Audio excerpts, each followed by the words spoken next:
मजलिस इत्तेहादुल मुस्लिमीन भागीदारी परिवर्तन मोर्चा का हिस्सा है और उसके कन्वीनर बाबू सिंह कुशवाहा साहब हैं। और हमने ये तय किया कि जहां भागीदारी परिवर्तन मोर्चा का प्रत्याशी नहीं होगा वहां पर डॉक्टर साहब की पार्टी की हम उसकी तायीद करेंगे और जहां पर डॉक्टर साहब की पीस पार्टी का कैंडिडेट नहीं होगा वहां पर भागीदारी परिवर्तन मोर्चा की डॉक्टर साहब तायीद करेंगे। मेरे अजीज दोस्तों और बुजुर्गों, मैं सिर्फ आपको ये पैगाम देने आया हूं कि जब तक आप अपने नेता को नहीं मुंतखब करेंगे, कामयाब नहीं करेंगे, आपकी आवाज़ भारत की सियासत हो या उत्तर प्रदेश की सियासत हो, कोई आपकी आवाज़ को सुनने के लिए तैयार नहीं है। मैं आपको ये बताने आया हूँ, इसकी मिसाल दे रहा हूँ आपको। भारत की पार्लियामेंट में 540 की ऐवान है, 540 के करीब सांसद बैठते हैं। आपने देखा कि जब ट्रिपल तलाक का कानून मोदी सरकार बना रही थी तो किसने उसके खिलाफ आवाज उठाई? जब ट्रिपल तलाक का कानून 3 मरतबा लोकसभा को लाया गया तो किसने संविधान के दायरे में रहकर दलीलें देकर उस कानून की धज्जियां किसने उड़ाई? किसने ये बताया पूरे मुल्क को कि ये कानून मुस्लिम महिलाओं को और परेशान करेगा और उनकी बर्बादी का बाइस बनेगा? समाजवादी भी थी, बसपा भी थी, कांग्रेस भी थी। और जो कुछ मैं कह रहा हूं वो हर चीज रिकॉर्ड में यूट्यूब पर शामिल है, मौजूद है, आप देख ले सकते हैं। जब CAA का काला कानून लाया गया तो CAA कानून के खिलाफ किसने कहा कि ये मजहब की बुनियाद पर बनाया गया कानून भारत के संविधान के खिलाफ है? किसने सारी दुनिया को और देश को बताया कि हम इस कानून को नहीं मानेंगे? और किसने पूरे देश के उन गयूर नौजवानों को भारत की संसद से एक पैगाम दिया कि जिस तरह महात्मा गांधी ने उस वक्त के सफेद फाम हुकूमत के काले कानून को फाड़ दिया था, उसी तरह से उनकी ओवैसी ने CAA के कानून को पार्लियामेंट में फाड़ कर कह दिया भी मानते। उसके बाद अल्हम्दुलिल्लाह, उसके बाद देश के कोने कोने में हमारी इज्जतदार माँ और बहनों ने, हमारे गयूर नौजवानों ने और उन तमाम जिम्मेदारों ने जिन्हें देश से मोहब्बत है और रहेगी, जिनको संविधान से लगाव है और रहेगा, उन्होंने पुरअमन एहतजाज भी किया। आज उत्तर प्रदेश की विधानसभा तड़प रही है एक ऐसे आदमी की आवाज को सुनने के लिए जो गरीब, मजलूम और पिछड़ों की आवाज को उठाएगा। आज उत्तर प्रदेश की विधानसभा के दरो दीवार इस बात को ढूंढ रही है कि कहां है वो आवाज जो गरीब और मजलूमों के इंसाफ का मुतालबा इस विधानसभा में करेगा। मैं आपको पैगाम देने आया हूं कि डॉक्टर साहब को कामयाब करिए।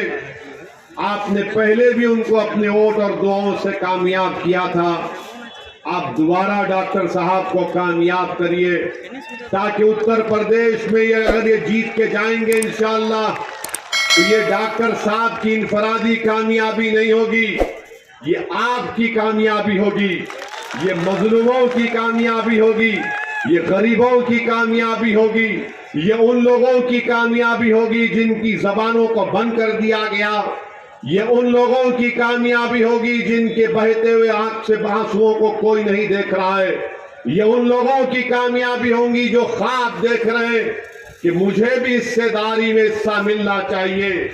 इन लोगों की कामयाबी के लिए आपको डॉक्टर साहब को कामयाब करना है। ताकि वो उत्तर प्रदेश की विधानसभा में जाकर गरीब और मजलूमों की लड़ाई को लड़ सके। आज उत्तर प्रदेश की विधानसभा में कई लोग तो जीत कर चले जाते हैं, सपा के नाम पर, बसपा के नाम पर, कौम के नाम पर, मगर जब कौम की बात आती है तो गूंगे, अंधे और बहरे बन जाते हैं। आज हमको गूंगे, अंधे और बहरों को वोट नहीं देना है। हमको उन लोगों को वोट देना है जो इन गूंगे, अंधे, बहरों का इलाज कर सके, और डॉक्टर साहब इनका इलाज करेंगे इंशाअल्लाह। यकीनन मैं एक मुख्त मजलिस इत्तेहादुल मुस्लिमीन का मैं सदर हूं। मेरा ताल्लुक दूसरी पार्टी से है। अल्लाह बेहतर जानता है कि मेरा कोई इसमें मुफाद नहीं है। मेरा सिर्फ यही मुफाद है कि आपकी आवाज उत्तर प्रदेश विधानसभा में डॉक्टर साहब के रूप में पहुंच जाए।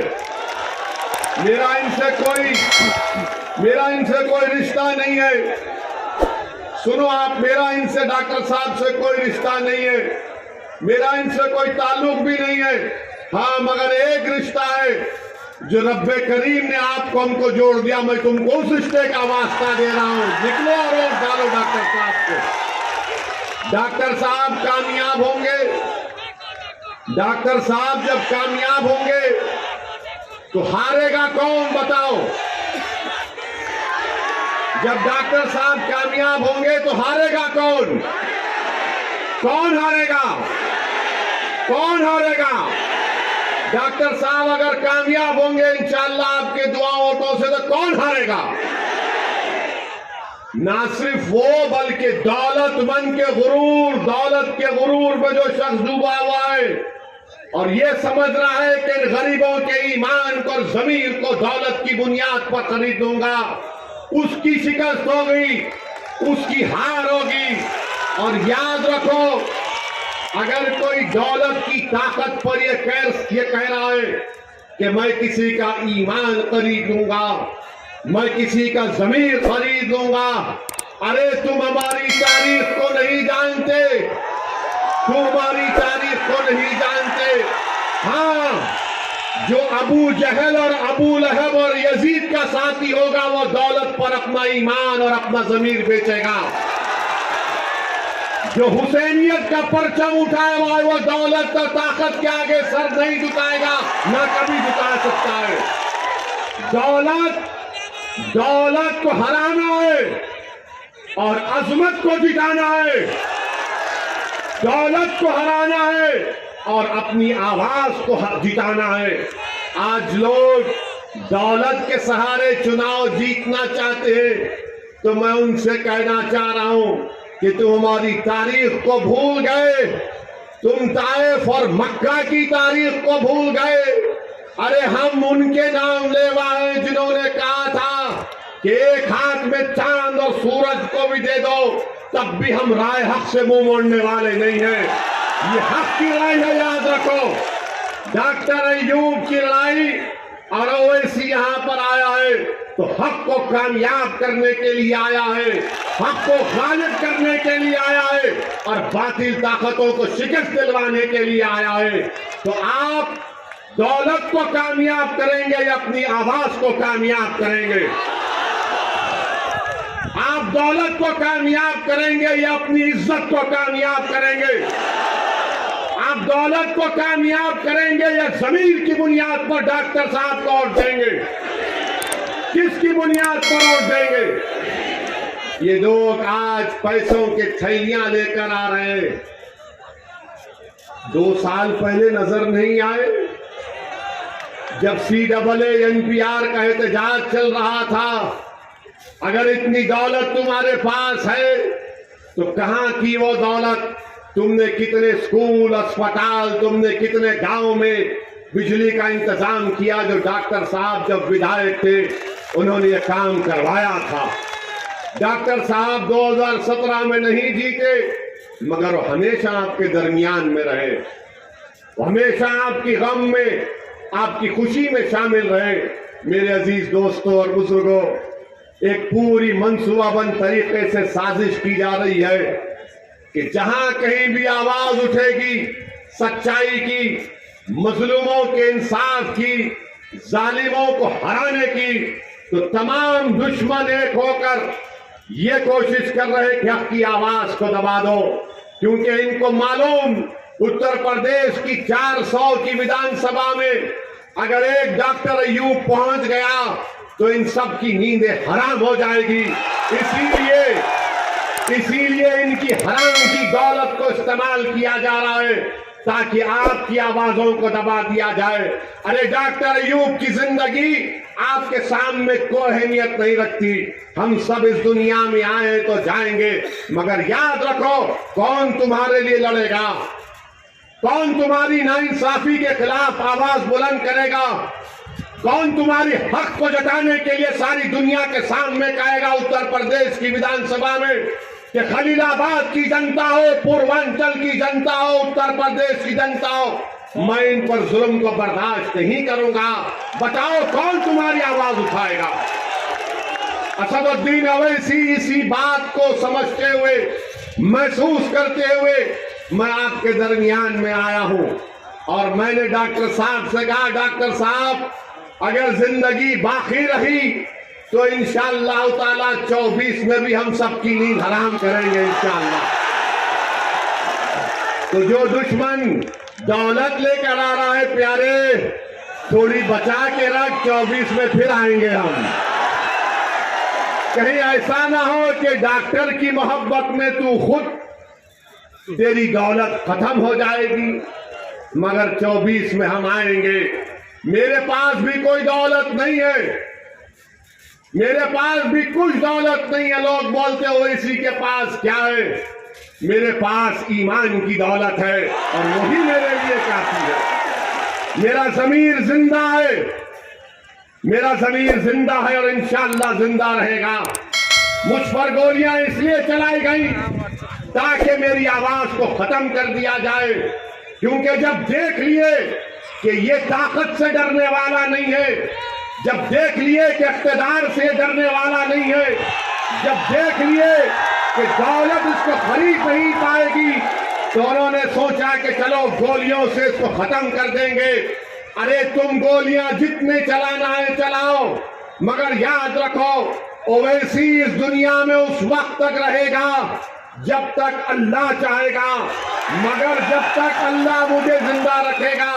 मैं आपके दरमियान में खड़े होकर दोबारा अज़म कर रहा हूं, अहद कर रहा हूं कि जालिम गोलियां चलाएगा, कुछ भी करेगा, मगर मैं आपकी आवाज को उठाता रहूंगा, लड़ता रहूंगा। इसीलिए डॉक्टर साहब की कामयाबी में, डॉक्टर साहब की राह में, इनकी कामयाबी में कांटे बिछाए जा रहे हैं। डॉक्टर अयूब की कामयाबी में कांटे बिछाए जा रहे हैं। और याद रखो, मेरे सवाल का जवाब दो आप, अगर पैर में कीला चुभ जाता है या कांटा चुभ जाता है तो कौन निकालता है पैर से कांटे को? कौन निकालेगा? आपको निकालना पड़ेगा ना। अगर आपके हाथ में कांटा कीला चुभेगा तो आप क्या करेंगे? आप बोलेंगे इधर निकाल मेरा, नहीं बोलेंगे ना। डॉक्टर को बुलाना पड़ेगा ना इलाज के लिए। आप अगर आप ये समझेंगे नहीं वो बसपा है, वो सपा है, याद रखो ये आपने कहानी हमने बचपन में पढ़ी थी कि एक सांप के दो चेहरे होते हैं, वही है ये लोग। एक था विधायक बीजेपी का, और आप जानते हैं कि शाही कला मदरसे के बारे में इन्होंने क्या किया था। बीजेपी में थे तो अखिलेश यादव ने कहा कि आजा मेरे पास एक वॉशिंग मशीन है, तुझे उसमें डालूंगा तो तू सेकुलर हो जाएगा। वहां पर दौड़े और उनको टिकट दे दिया गया। बीजेपी ने किसी और को लाया है और बसपा ने किसी और को लाया है। याद रखो मेरी इस बात को, नुकसान हमको गैरों से ज्यादा अपनों से पहुंचा है। नुकसान हमको गैरों से ज्यादा अपनों से पहुंचा है। करबला की सरजमीन पर नवासे रसूल पर तलवार उठाने वाले कौन थे? टीपू सुल्तान से गद्दारी करने वाले कौन थे? आज फिर आ गए हैं कि डॉक्टर अय्यूब को रोका जाए। पहचानो इन गद्दारों को, पहचानो इन मुनाफिकीन को जो आपको तोड़ना चाहते हैं, जो आपकी आवाज को दबाना चाहते हैं। अगर डॉक्टर अय्यूब से किसी को शिकायत है, हो सकता है कि अकबर जानिब हो। डॉक्टर अय्यूब से किसी को शिकायत है तो मैं आज हाथ जोड़कर भीख मांगता हूं, माफ कर दो डॉक्टर अय्यूब को, माफ कर दो। डॉक्टर अय्यूब की अहमियत नहीं है, हमारी जिंदगियों की अहमियत नहीं है, जनता की अहमियत है, आपकी आवाज की अहमियत है। खलीलाबाद की जनता की आवाज अगर उत्तर प्रदेश के विधानसभा में गूंजेगी तो क्या सपा वाले उठाएंगे या बसपा वाले उठाएंगे? जो अभी तक विधायक नहीं बना बसपा वाला, मगर अहंकार में कह रहा है कि दौलत मेरे पास है, ये आपको फैसला करना है कि आप अपनी आवाज को कामयाब करेंगे या दौलत को कामयाब करेंगे। आज डॉक्टर अय्यूब का रिकॉर्ड आपके सामने है। यकीनन हम मुख्तलिफ सियासी पार्टी के हैं, मगर मैं फिर से दोहरा रहा हूं, क्या चीज है जो मुझे यहां पर लाई? दौलत नहीं लेकर आई, मेरा सियासी मफाद नहीं लेकर आया।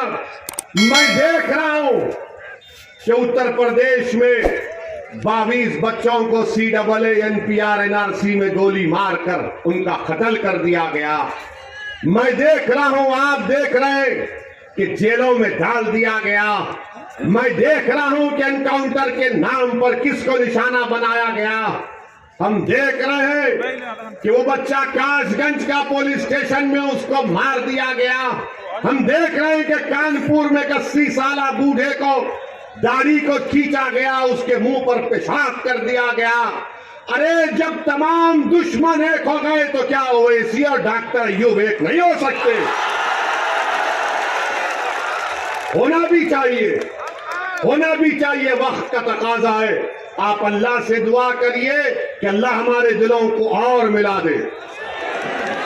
आप खूब दुआ करिए कि परवरदिगार तेरे गुनाहगार बंदे हैं, इनके दिलों को मिला दे और हमको मिला दे और हमारे ज़मीर को दौलत पर गालिब कर दे। ये लोग आज ये समझ रहे हैं कि दौलत के नाम पर बिक जाएंगे।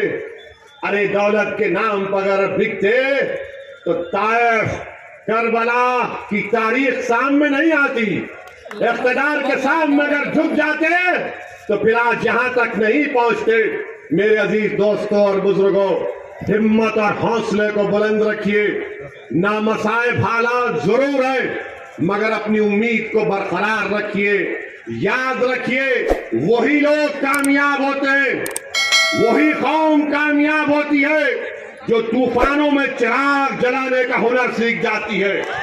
तो आपको इन बातिल ताकतों के तूफानों में चिराग को जलाना है। तो कोई दौलत के नाम पर आपको दबाना चाहता है, मैं आपसे अपील कर रहा हूं कि आपके एक चाहने वाले को पहचानिए, आपके हमदर्द को समझिए। डॉक्टर अय्यूब आपके हमदर्द हैं।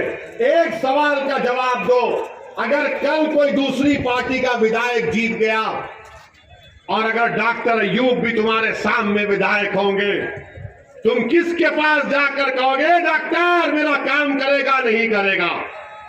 किसको बोल सकोगे? तुम बसपा के या बीजेपी के विधायक को बोल सकोगे? वहां पर हाथ जोड़कर जाना पड़ेगा, विधायक जी, विधायक जी, डर डर कर जाना पड़ेगा। सांस लेने की इजाजत भी नहीं होगी। मगर डॉक्टर अय्यूब कामयाब होंगे तो दूर से कहेगा अस्सलाम वालेकुम, ये डॉक्टर साहब किधर दिखाई नहीं दे रहे, आएंगे नहीं क्या गांव को? ये मिजाज पैदा करना पड़ेगा। यही मिजाज आपको कामयाब करेगा। पहचानो अपने दोस्त और दुश्मन को मेरे भाई। यही पैगाम देने आया हूं और इंशाअल्लाह ताला आता रहूंगा। क्या 3 तारीख के दिन आप गिलास के निशान पर बटन दबाएंगे? कितने लोग बटन दबाएंगे? हाथ उठाइए। कितने लोग दौलत को ठुकराएंगे? कितने लोग दौलत को ठुकराएंगे? तो आपको मुबारकबाद। और याद रखिए, डरना नहीं। जब डरेंगे तो किस बच्ची ने क्या नारा लगाया था? जब डरेंगे तो उस बच्ची ने क्या नारा लगाया था? उस बच्ची ने क्या पैगाम दिया? एक बच्ची ने इख्तिदार के सामने कह दिया, नहीं डरेंगे, नहीं खरीद सकते हमको। तो लगाओ नारा धूम के, पुकार के। अस्सलाम वालेकुम व रहमतुल्लाहि व बरकातहू।